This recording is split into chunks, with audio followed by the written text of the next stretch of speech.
Je suis Antoine Simon, responsable du service de transition institutionnelle et responsabilité sociétale et je suis jeune papa. Je suis Noémie Duclos, je suis enseignant-chercheur maître de conférence à l'Université de Bordeaux au sein du Collège Sciences de la Santé. Et je suis maman d'un petit garçon qui s'appelle Hugo et qui a 19 mois.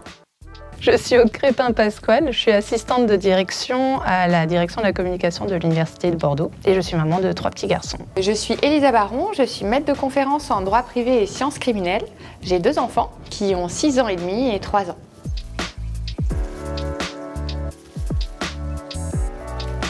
Quand j'ai appris que j'étais enceinte, au moment des 3 mois, ma gynécologue a fait une déclaration de grossesse et je me suis demandé ce que je devais en faire vis-à-vis de mon employeur. J'ai eu pas mal de chance de pouvoir coupler mon congé paternité avec mes congés d'été. Pour autant, je me suis posé pas mal de questions administratives sur la prise de ce congé paternité.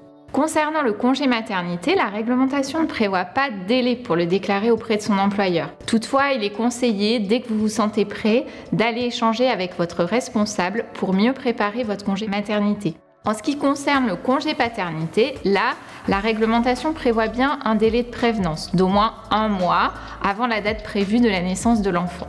Bien évidemment, en fonction de votre projet et du temps que vous souhaitez passer auprès de votre enfant et de la maman, vous pouvez échanger avec votre supérieur hiérarchique pour organiser tout cela et formaliser ça auprès de votre gestionnaire RH. L'avantage aujourd'hui du congé paternité, c'est également qu'il s'est assoupli. C'est-à-dire que dans les 6 mois autour de l'événement, vous pouvez prendre ces 25 jours de manière fractionnée. Pour les doctorants contractuels, qui ont à la fois le statut d'agent et d'étudiant, vous bénéficiez également des mêmes droits au titre du régime général et du même accompagnement proposé par l'université. Mes enfants sont très rapprochés. C'est vrai qu'avec l'arrivée du 3e, je me suis posé la question de l'organisation au sein de la famille et au sein de mon travail.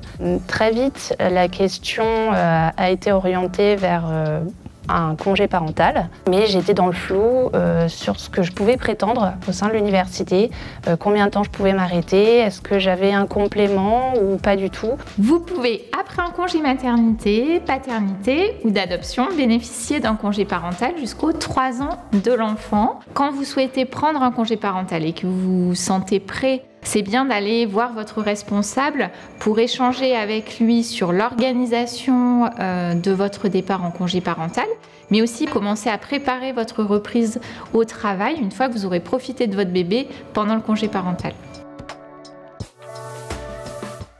Le mode de garde, c'est le sujet de difficulté quand on devient parent. On s'interroge tous quant à savoir comment on va faire pour faire garder notre petit. Il existe différents dispositifs pour faire garder son enfant, avec des prises en charge qui peuvent varier.